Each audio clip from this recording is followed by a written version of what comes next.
Welcome to the Eco Mindset Podcast, a podcast where we explore transformative ideas, inspiring solutions, and chat with people who are shaping a more sustainable and equitable future. I'm Alex Tyrrell, and today I'm thrilled to introduce our guest, an author and leading left-wing Canadian activist, Nora Loreto. Nora is a writer, an educator, and an activist based in Quebec City. With an impressive resume, she's the author of 4 books, including her latest, The Social Safety Net, which kicks off a compelling series titled Canada in Decline. As the editor of the Canadian Association of Labour Media, the president of the Canadian Freelance Union, and the now chair of the Canadian Centre for Policy Alternatives, Nora is deeply involved in shaping Canada's progressive landscape.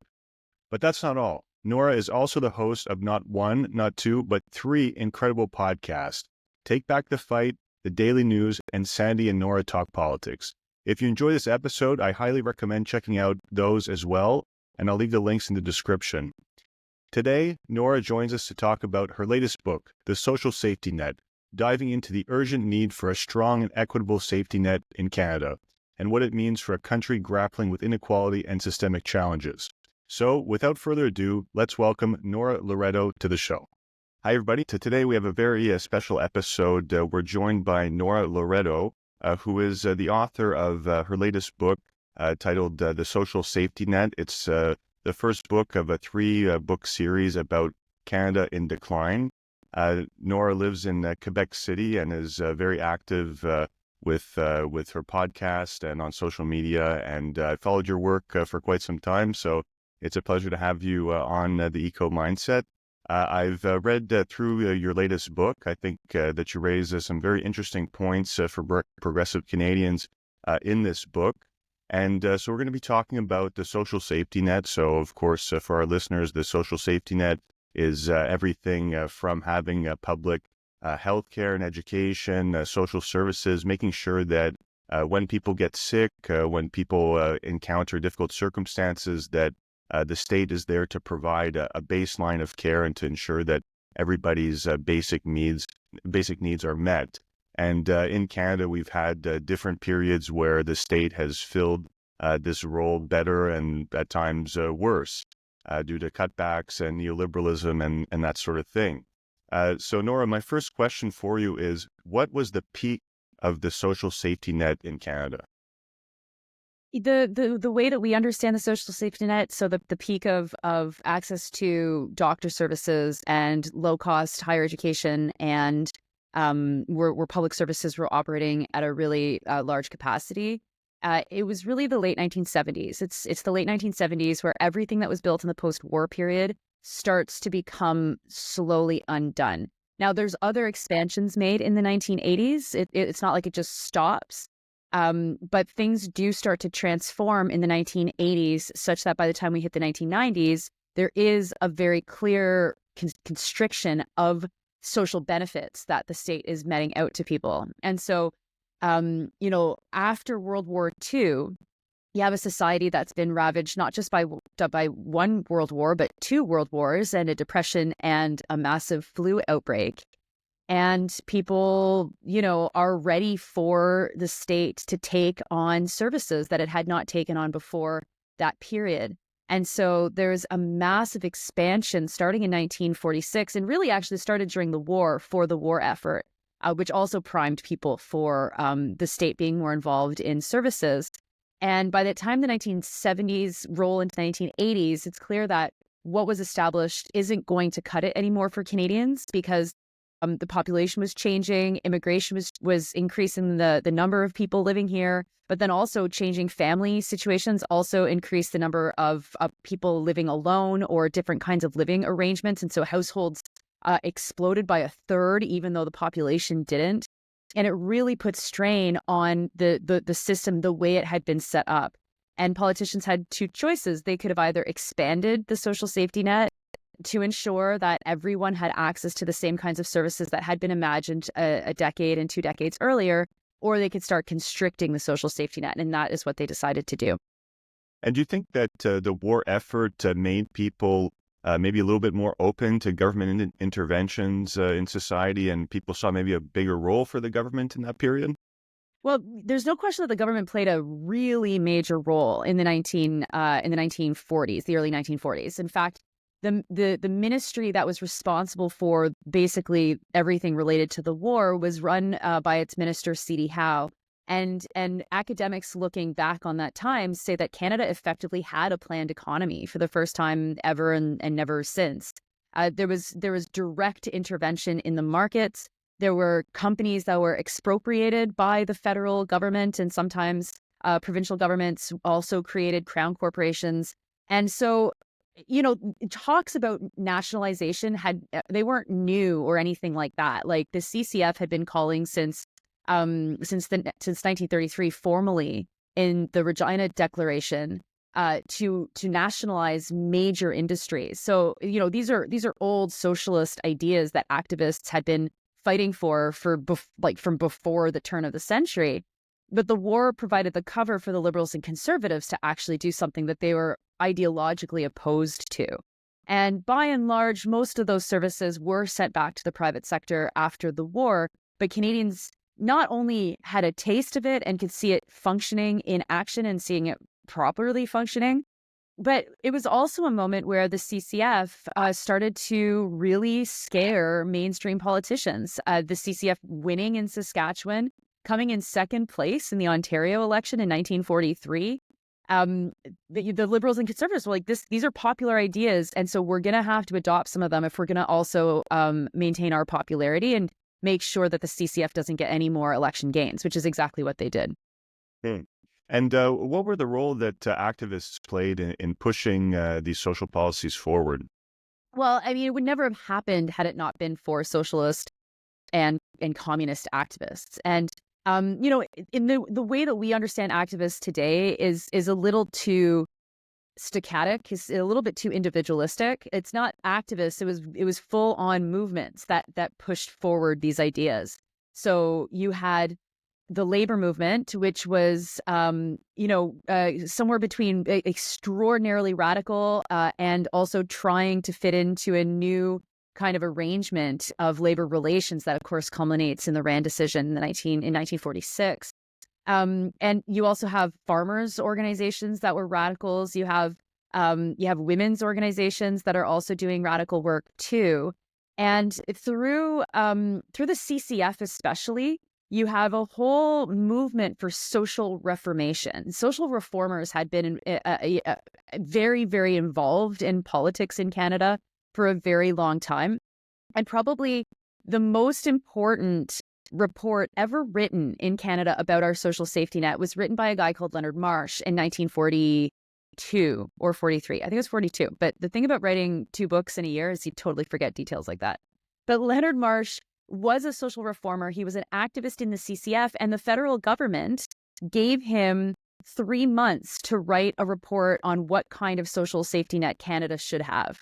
Marsh's report followed on the footsteps of something called the Beveridge Report in England, and Marsh had been a student of William Beveridge, who was the person that wrote the Beveridge Report.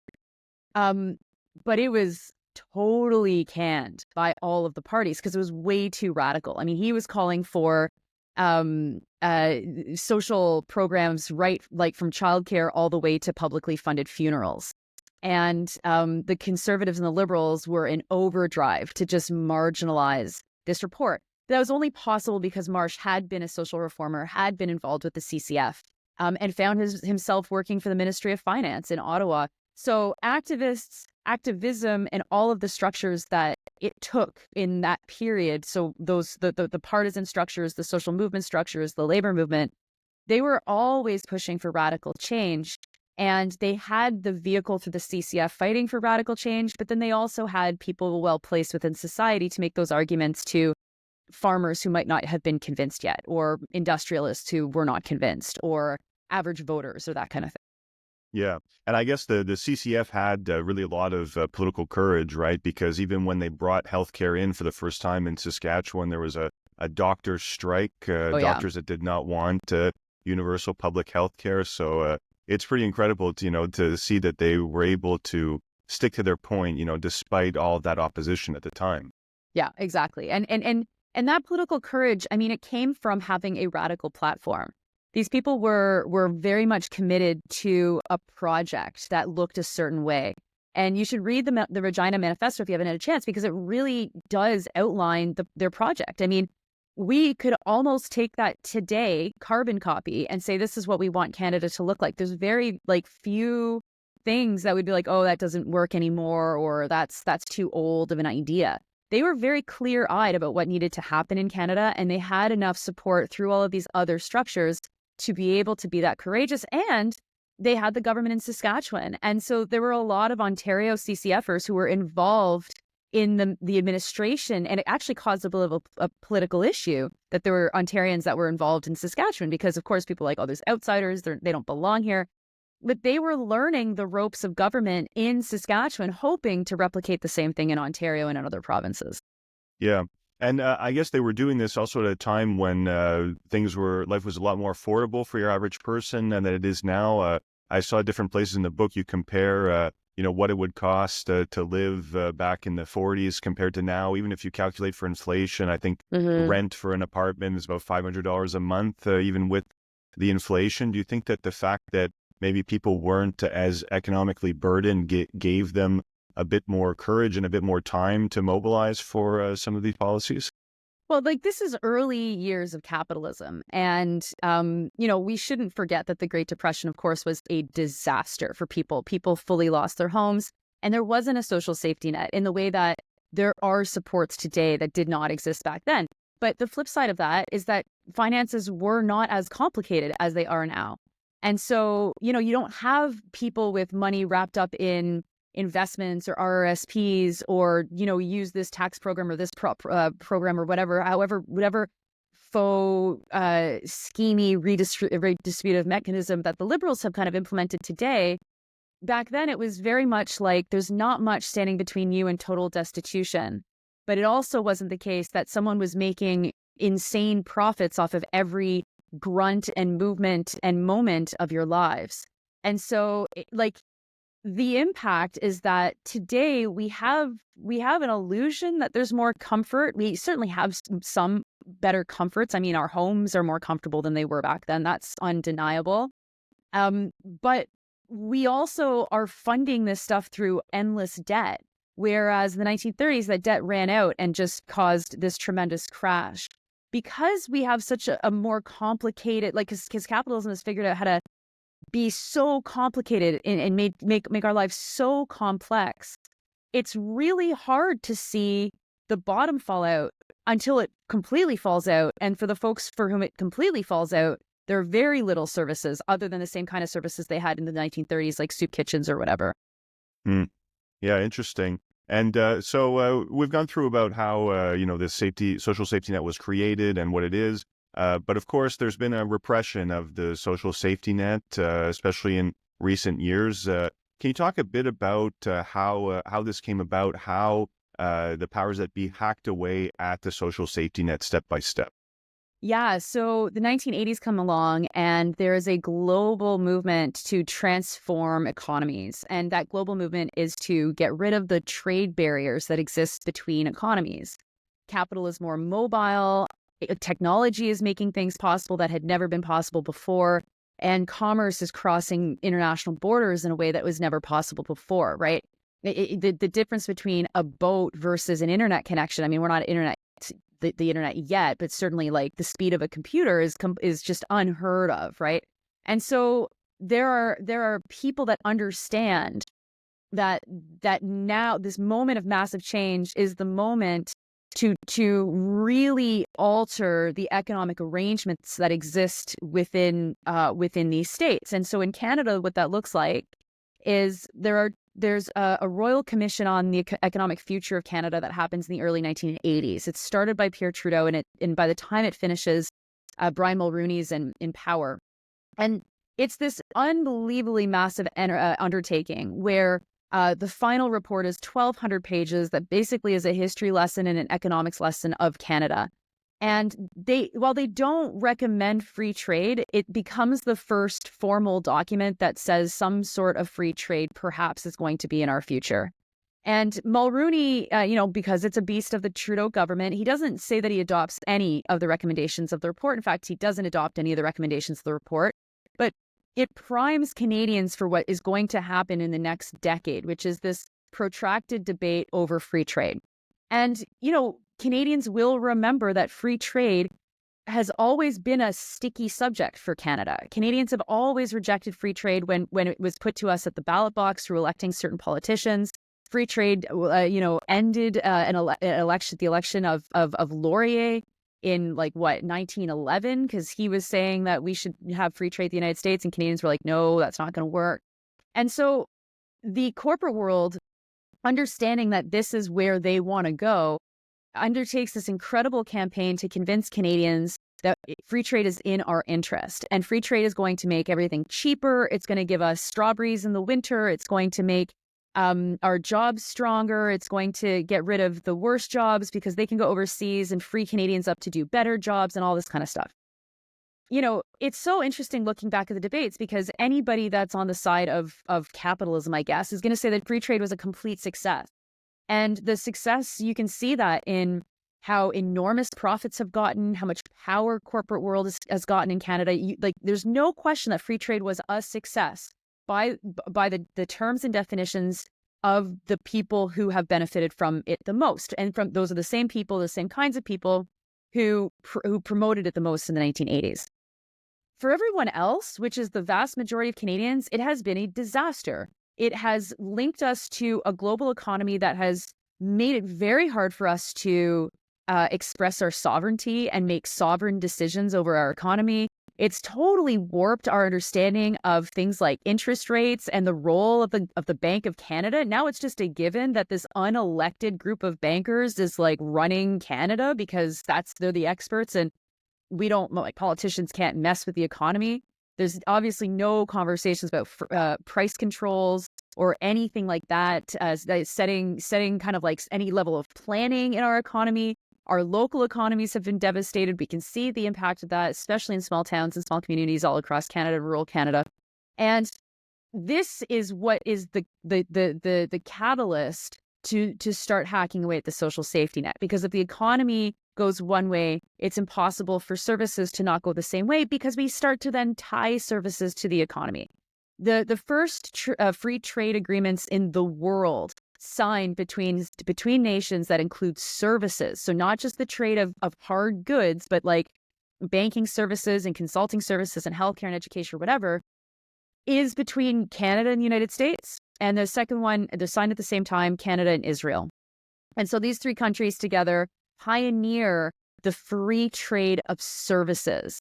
And that, of course, means that all of our social services get rolled into the same logic as free trade as it refers to, or as it relates to computers and cars and gloves and pants and hard materials. So this is a disaster, actually, because and people were saying this, free trade was never popular in Canada. No election ever said Canadians agree with free trade until the period of free trade being hegemonic, and of course we don't even question it now. But now with the Trump tariffs of 25% that he's talking about, is this not a move away from free trade? Well, so we are in a weird moment right now because Trump is talking about moving away from free trade. Now, our economies are not primed to move away from free trade. So if we were going to move away from free trade in a progressive way, we would not look like this, right? Which is why we're seeing union leaders be like, whoa, we need free trade. Like the same union leaders who 3 decades ago would have been like, no, free trade's a disaster. Yeah, interesting, huh? It's super, super fascinating, but it signals that free trade as the hegemonic economic theory of the world, mostly the Western world, but also the world, is an American concept. It flows through American capital, and it gives American capitalism the level of power that they've had to be globally hegemonic. And so for Trump to start talking about tariffs with Canada and Mexico, the two biggest trading partners in North America, absolutely suggests that we are on the cusp of a completely new economic era, for sure. It's amazing to watch, but it's going to be a rocky ride, because this is not someone that's doing this to make anyone's lives better. He's doing this. This is a new tactic now to allow capitalism to mutate into its next iteration. Yeah, interesting. And I want to talk a bit about extractivism. Obviously, I care a lot about the environment, and there's a lot of people who have taken on a very pro-extractivist discourse as sometimes as a means to make up for the social safety net. People from the Maritimes will go and work in the Alberta tar sands to bring money back to pay for healthcare and different basic services. What has the impact been on the environment of the declining social safety net?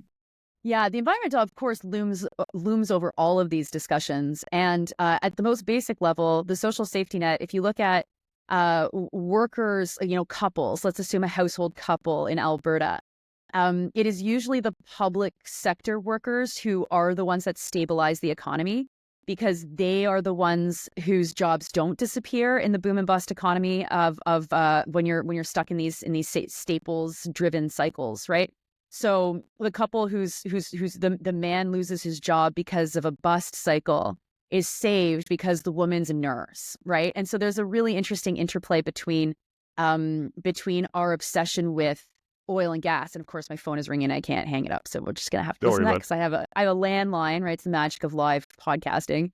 The reality of boom and bust cycles is that they actually do really need strong public services to allow for the economy to survive those cycles. So that's like kind of a funny little thing. But I don't know if you've ever read the final report from the MacDonald Commission, that economic commission from the 1980s. The environment's a big part of it. And they know that climate change is like going to threaten Canada. This is 1982. Yeah, even in the 80s, they knew, right? Totally. And they have some really, and so I really strongly suggest you check it out because they have some really interesting recommendations, environmental based recommendations in this report that of course are just kind of ignored and like whatever. And it's not like the acid rain level recommendations, but like saying like, no, climate change is like the environment. They don't say climate change, but environmentalism was very, very important in the minds of the commissioners. And it's like, well, that's a refreshing reminder that this is not a new thing. This is It's crazy how sometimes, environmental regulations were stronger in the 90s and 2000s than they are now, like Harper cut Environment Canada. And, despite the fact that these problems are of increasing magnitude, there's decreasing regulations on a lot of fronts. So it's nuts. Really quite paradoxical. Yeah.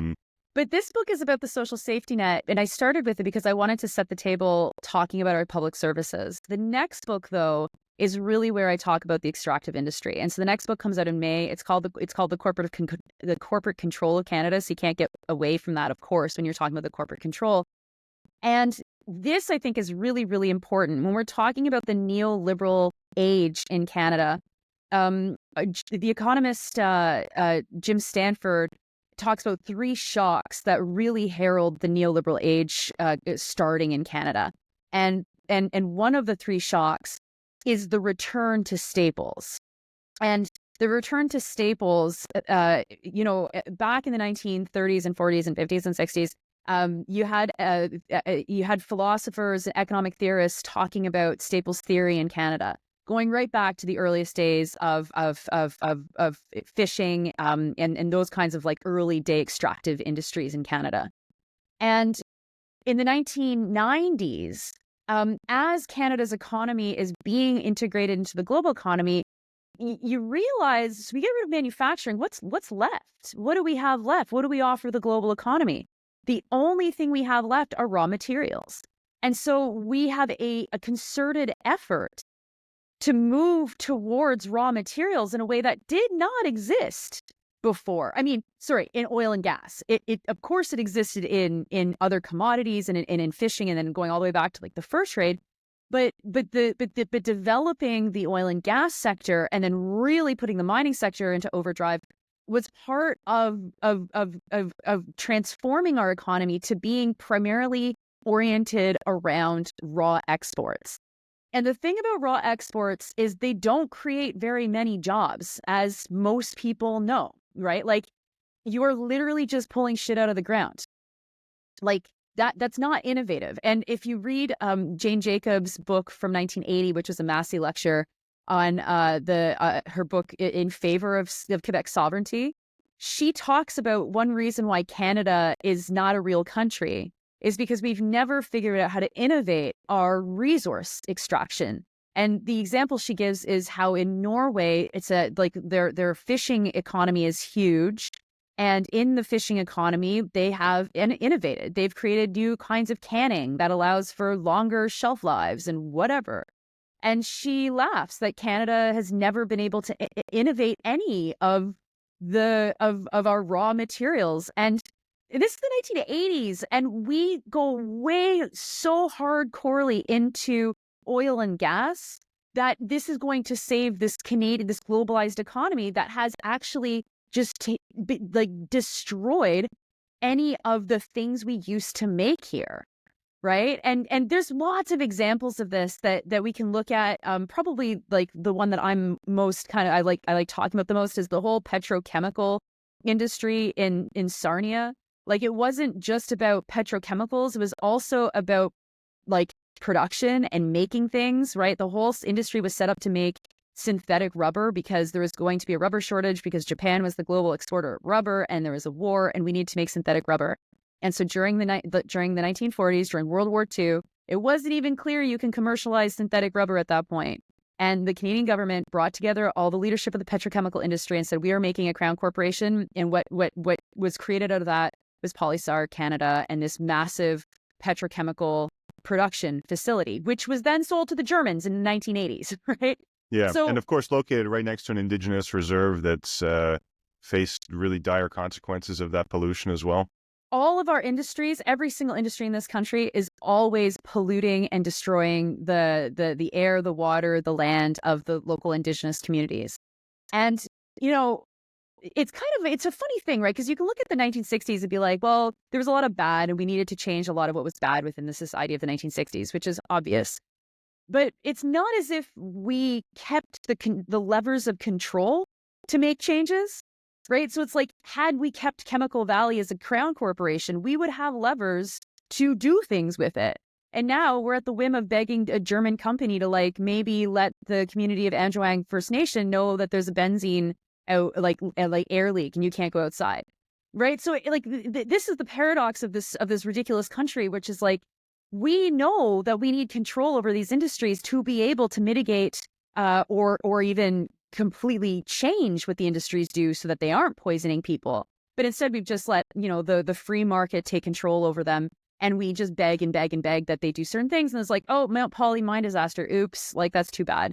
You'll pay a fine later on. Right? Like the technology to extract the oil from the sand was developed by the government through university research and that sort of thing. And then they privatized Petro-Canada and they gave this whole thing over to multinational corporations, which, a lot of people say, oh, they've created jobs and stuff like that. I mean, I went up to visit the tar sands a few years ago and there's people working there. But I don't think that they're good jobs because just coming into the city of Fort McMurray, you're like overwhelmed by this kind of oil, chemical smell.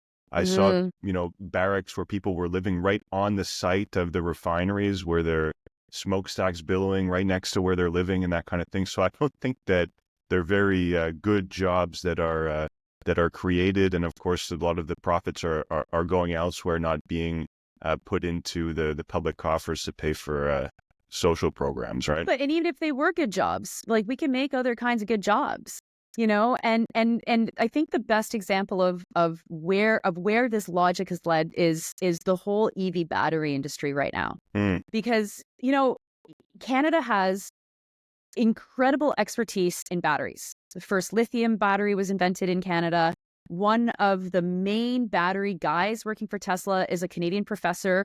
Like, we have the expertise to do incredible battery research, and batteries are important, and finding cheap and easy ways to use synthetic graphite and batteries that are using, not materials we have to mine. Like, there's a lot of interesting battery research that can be done. And so when you've got $36 billion, which is like so much money that you cannot actually comprehend it. We just throw these numbers around, but $36 billion is a ton of money.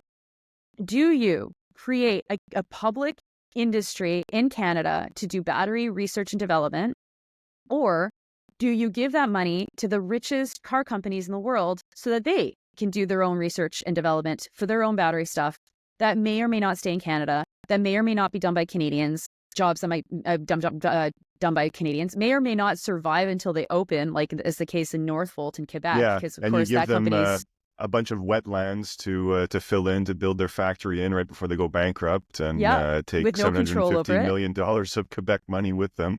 Yeah, exactly. So, and Canada has decided to give the GMs, the Volkswagens, the whatever, the Northvolts, this collective $36 billion in money and tax incentives. Yeah, And and it's you like, mentioned there was $13 billion for a single battery project in Ontario, more Stellantis, I believe. there was 13, there's 15 billion to Volkswagen, and the partnership of what is that, Samsung, or no, sorry, LG. Oh my God, what is it? The LG Chrysler, I guess the LG Stellantis, of course, it's a Windsor deal. That was another 13 billion. So it's like 15 billion, 13 billion. I added it all together, and it's a $36 billion collective pledge between Ontario, Quebec, and the federal government in EV batteries. It's just, I mean, this is insane. It's completely insane, because we could control the creation, production, the research, the manufacturing of all of these things. We could do that. But we have no interest in doing that. And so we won't even give them to Canadian companies. We're going to give them to Volkswagen. I mean, and I also add up in the next book how much net profits these companies made last year, and of course it's in the tens of billions as well. It's a complete boondoggle. And when it comes to the green economy, it is very clear that it's like the green economy will not be used to transform anything about the general economy. We're just going to do green stuff in the same way that we do oil. Right. And it's not even that green, right? No, of course not. I mean, we call it that, like, just as shorthand for what we're all talking about. To say nothing about the AI data centers. I mean, that's a whole other level of waste. Right. Yeah, absolutely. And you mentioned also in the book that one of the ways that the social safety net has been broken down is, through the isolation of people and the sort of destruction of society. Can you talk a bit about how the links and communities have been broken down, and the impact that those broken links has had on the social safety net and people's ability to stand up and demand it? Yeah, I mean, that's part of the neoliberal transformation as well, is making sure that people don't feel like they're part of a community anymore. They don't really know where to start. They're doing things on their own. It only takes one person to make a difference, right? We all grew up hearing that if we're of a certain age. And that has been done through a whole bunch of different economic reforms. It's been done through the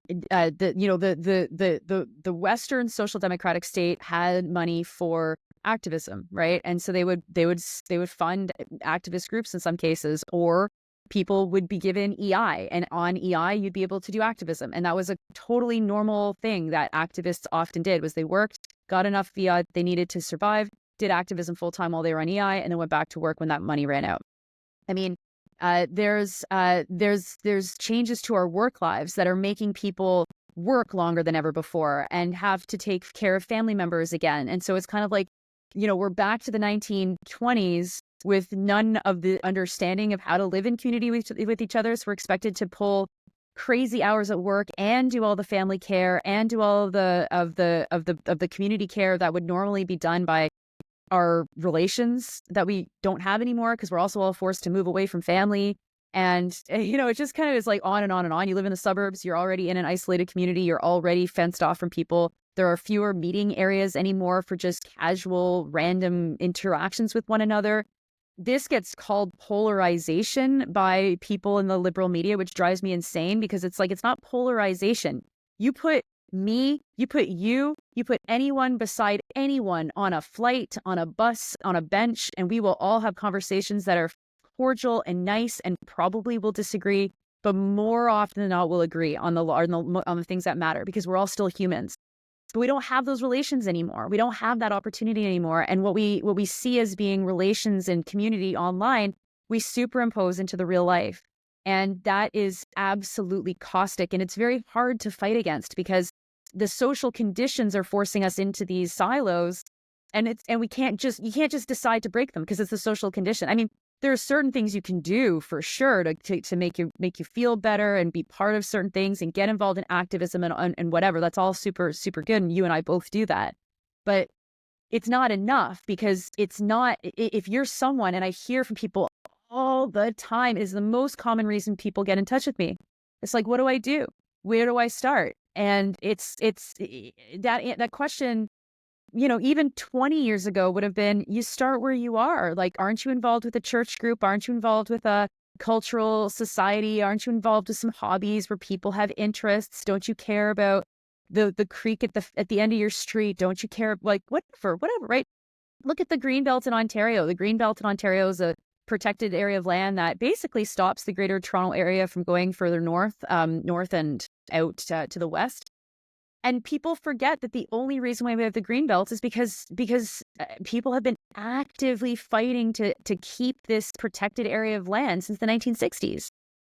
Like, it's been under attack many times also, it's right? always under attack. It's always under attack. But the fight to create and save the Greenbelt goes back to the 60s, where it was much more natural for people to say, look, we're developing here, but we also want to protect certain areas over there. I mean, it's called balance. It's called living in livable areas where you don't have to drive for 4 hours before you're in the forest, or what, because there still is a forest, right? The attack is all encompassing, and it comes through us, through economic policies, through our jobs, through the media, through our daily interactions with one another, through what we're told online, through social media. And it's part of the reason why it's been so hard to fight back against these policies. Yeah. And what about the role that racism plays, and the utilization of racism by government to distract from the class struggle, right?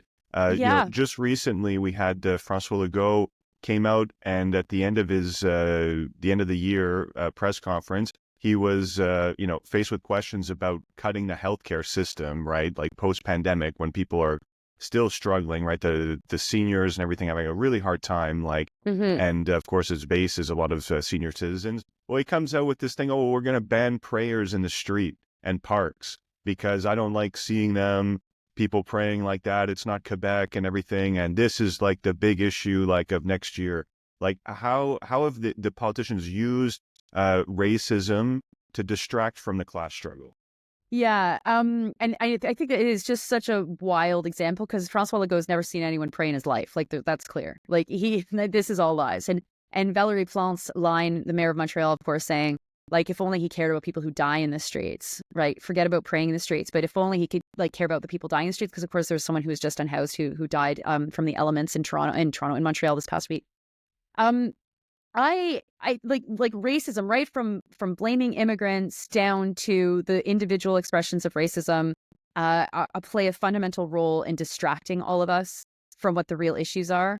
And it's been very, very easy, because we also don't have any planning with social integration for immigration. Like, it's like, it is, you do need some level of a vision of society that includes immigrants if you are going to be a society that has immigrants, and you have to be intentional about it, and you have to provide services. You can't cut French services, which is what, of course, we've seen this year as well in Quebec. And, both of us being in Quebec means that we're focused on the provincial government here, but these things are happening in every single part of Canada. Like, no province is doing this properly. I was just speaking to some folks I was working with at a medical association in a province, I won't say where, and they're fighting against the fact that their doctors can't work in rural communities because the racism is driving them to quit or to even consider suicide. It's like horrifying. But I liken this, as an Anglophone living in Quebec City, and you'll probably identify with this too. I liken this to the fight around, like, Anglophone rights. So, like, the counterbalance fight to these attacks on minority rights in the province, and Anglophone rights, one of the set of rights have been attacked by the provincial government. Rather than us saying as Anglophones, wait a minute, it's the health system. It isn't my ability to get a doctor in it who speaks English. It's the entire health system that's under attack. And if we had a properly functioning health system, me as an English speaker, this person as a Spanish speaker, this person as an Arabic speaker could get the healthcare that they need in the language that they need. That's how the system should work. And because they're so good at distractions, what the Anglophone community, the controllers of the Anglophone community in this province have done, they've been like, no, but we demand our rights to have access to English. It's English, rather than it's healthcare. And so the distractions really, really work super, super well. And so when you have a population in Quebec that in the regions, there isn't enough interaction with immigration. In the way, actually, Quebec is quite unique in the way that in the rest of Canada, there is more interaction with immigration in smaller and more far out regional areas. It's easy to whip people up into racist hysteria. Like, there's no question about that. And François Legault knows it, and he's on the rails. Like, he's not going to win in the next election if we believe the polls, and there's no reason not to believe the polls. The only problem is that his main competitor is just as racist as he is, and we are in a racist They're in death like a spiral. competition. Who It's can so be bad. worse? It is so bad. It's so bad. And the Liberals are also plagued by all of this as well. They had their own attacks against Muslims in the province when they were elected. And Quebec Solidaire hasn't figured out how to also not be terrible on these issues, terrible in a different way. Very bad, but not like in a more like, we're confused and we have racism in our party, but we don't know how to deal with it. But actually our members are way better than we are at the leadership. And there's a big kind of tension between the leadership and the membership on this stuff. It's really crazy to watch. It's crazy to watch. Yeah. It's totally crazy to watch. Yeah. So, I mean, it's an intentional distraction. There's no question about it. And it's not just a distraction doesn't mean that it doesn't matter. It's a distraction in that it is trying to get people to look at something else. And in this distraction, people's lives are literally at risk. Yeah. There's a lot of scapegoating, I find. Like the Legault government, whenever they're asked about, problems in healthcare, education, they always come back to immigration. They say, oh, well, there's been so much immigration and all this. Well, look, like you're settling people here because you need them to work, right? Mm-hmm. And then you're not investing in the social safety net to make sure they have the services there, right? So there's a conscious decision that's being made. And then when you're faced with criticisms about the healthcare system and all that, you say, oh, it's because of the immigrants. Well, it's not because of the immigrants. It's because you didn't put the money there to make sure that the standard was maintained. Oh, totally. And they're legislating segregation. Like, look at the school system where if you wear a religious symbol, you can't work as a teacher. But, I'm at my kid's school yesterday. You can work in the service de garde and wear a religious symbol, right? What's the difference between the teachers and the workers in the service de garde, which is the childcare service? They're paid way less. Yeah. That's the big difference. They're paid way less. And they have less curriculum, so more open time of having to deal with these kids. Their hours are a disaster because they're there in between the hours of class, and they're paid less. Oh, good work. That's all that you're doing.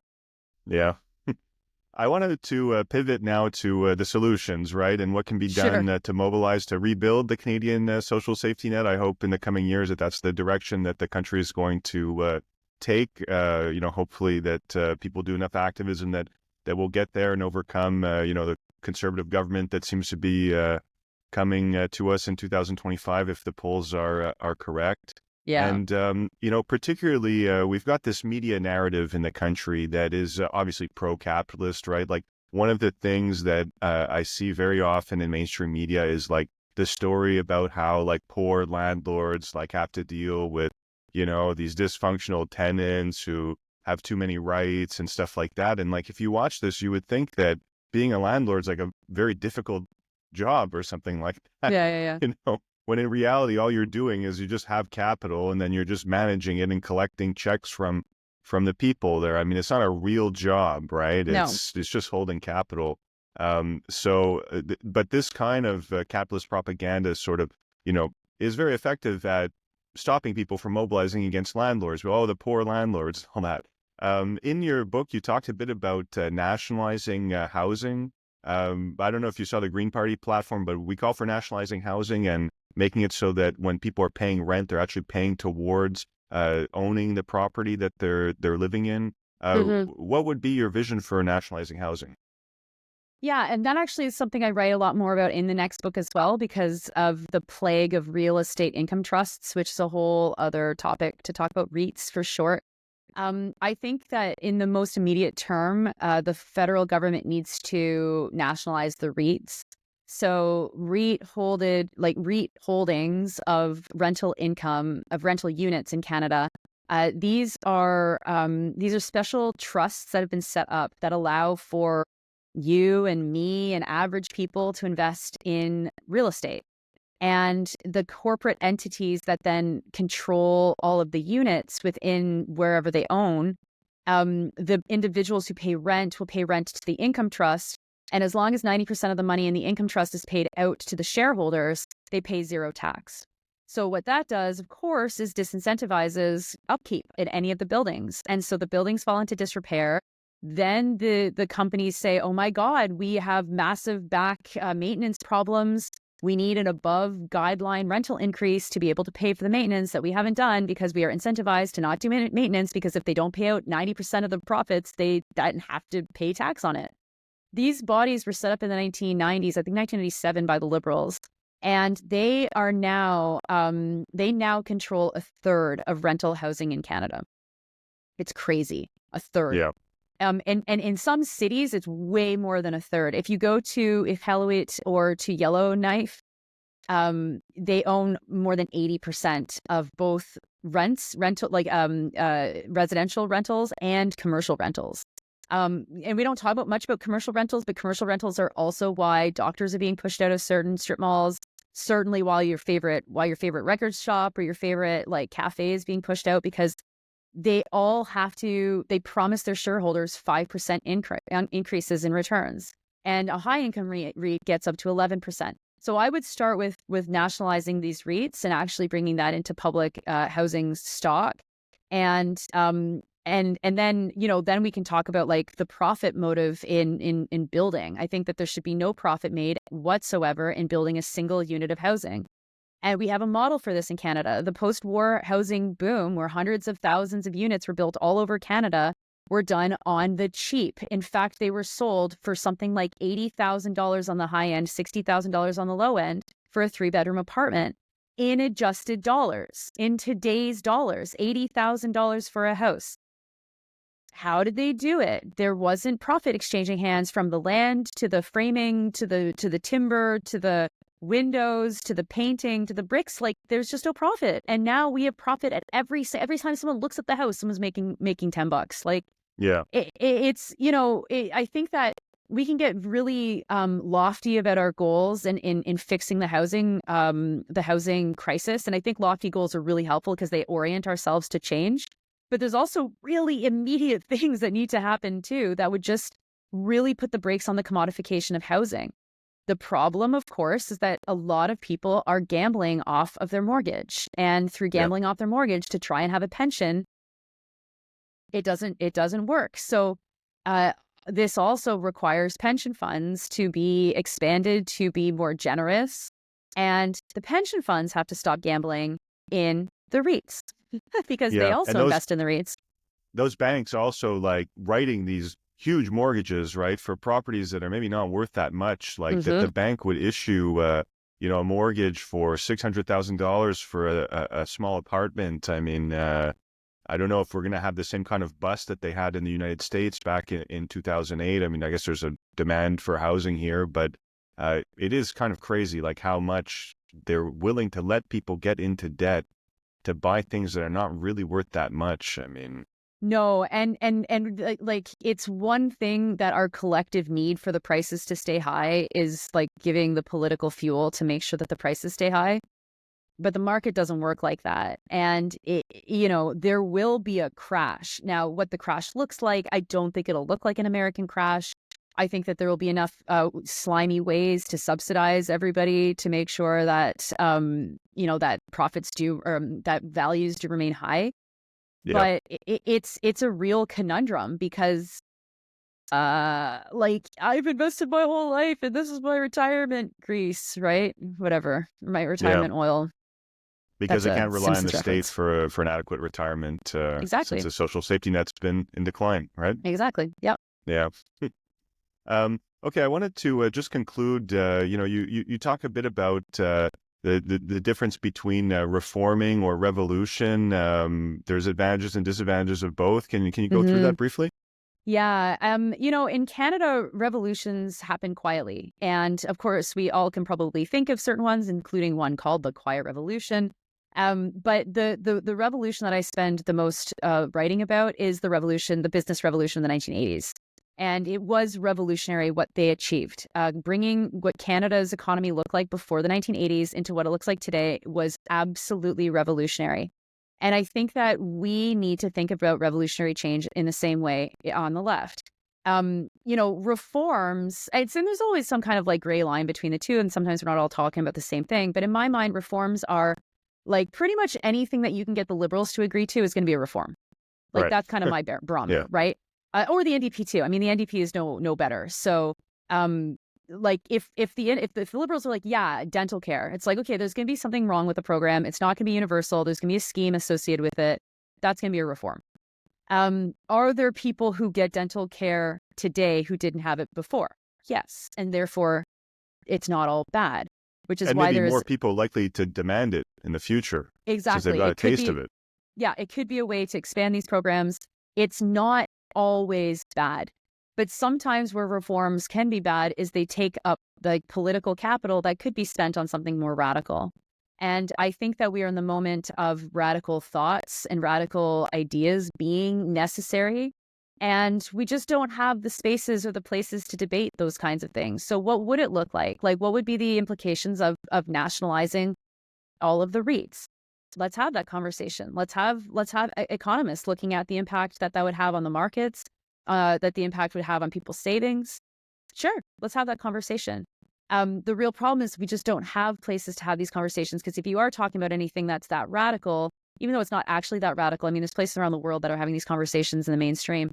But if you in Canada you try to do it, you get slapped and it's hard and people don't want to hear you. Right. And we've also got these moderate politicians that sort of like to try and represent the left, but then end up playing into the right-wing discourse and watering down the message to the point where it's almost irrelevant. I think that those like sort of moderate progressives are actually very detrimental to a lot of social progress. Clearly. Oh, I mean, Yeah. the NDP and how they've approached Palestine is, I think, the exact example of that. Like that they've given cover to the liberals to not have this be fought out among their membership. And it's just like, why'd you do that? Seems And weird. even more so when it comes to confrontation with Russia and that kind of thing, where Oh, you will I not mean, hear no, a I mean, critical Russia. word from. I mean, on foreign affairs in generally, I mean, Russia is so difficult for the social democratic left to deal with because they just have no clue. And Yeah. partly no one has any clue on foreign affairs. It's not like there's no party that seems to even know how to read a map right now, right? Like I couldn't even say that I oppose the Conservatives' plan on foreign affairs because they don't have one. You know, like That's what's so scary. no one had like the only plan is whatever the Americans do, we're okay with. But there is actually no vision for Canada's role in the world. And what does that look like? And like, it's just, it's insane to me that we are at a place where these parties used to be players in the global world. And we could have said what the Conservatives are doing is bad, what the Liberals are doing is bad, or well, maybe it's good. And actually, I think that whatever they did for that thing was great. We have nothing right now. Canada has no sovereign foreign policy at the moment, and with Trump sort of threatening to annex Canada, it's got me thinking a lot about how deep this runs, right? Because over time we've relinquished a lot of sovereignty out of a lot of different things, and now with Legault saying that, well, we should stop certain people from coming to Canada because they might hop the border to the United States. Well, it's sort of like extending the borders of the United States right to Canada. Yeah. Well, and we already have, I mean, like there already is on the books the ability for American law enforcement to conduct arrests within, forget what it is, 50 miles, I think, of the border. Like this erosion has been going on for a long, long, long time. And that's especially concerning what Legault is saying, because we know that there is out-migration from Canada to the United States because Canada sells people a bill of goods and then you get here and you're like, wait, this place sucks. Like, I don't want to be here. There's actually opportunity in the United States. Why would I be in the toddler brother of the United States that can barely walk? Like, not interested. Yeah. Yeah. I think it's worth noting also that, as living in Quebec City and Montreal, we're living in some of the more wealthy parts of the country too, right? Like I've traveled Yes. around a bit there, and there's a lot of really rundown places in Canada where people are struggling, far more than we are even in some of these big cities. True, but don't forget that the two poorest ridings in this province are Hochelaga-Maisonneuve in Montreal Right. and Limoilou in Quebec City. Yeah. So right. Can't generalize too much. No, well, I mean, like you and I are definitely in a social strata that's like comfortable for sure. But we are able to very much ignore how tough it is out there. And in Quebec City, I mean, I know about Montreal, but obviously I know Quebec City much better. I think it is stunning. Like, even my riding is, I think, the 5th poorest riding in the province, which doesn't make any sense because there's a lot of wealth here. This is old Quebec. This is all the tourism and all the blah, blah. It's like the money doesn't stay here. Like, Yeah. the money doesn't reach average people here.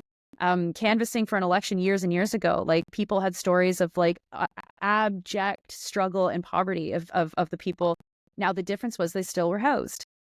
And Right. that is becoming undone. And that is what we're seeing more and more of. I did some door-to-door for an election recently in Saskatchewan, helping out the Green Party over there. And I can tell you there that there were some very rundown places. And also, like, the drug problem seems to be much more severe over there. You can see it. Yeah. There's entire neighborhoods there that have been devastated by that. And, obviously another situation that was pushed forward by capitalism, right? And people trying to make money off of selling opium and stuff like that. So yeah, a lot of problems.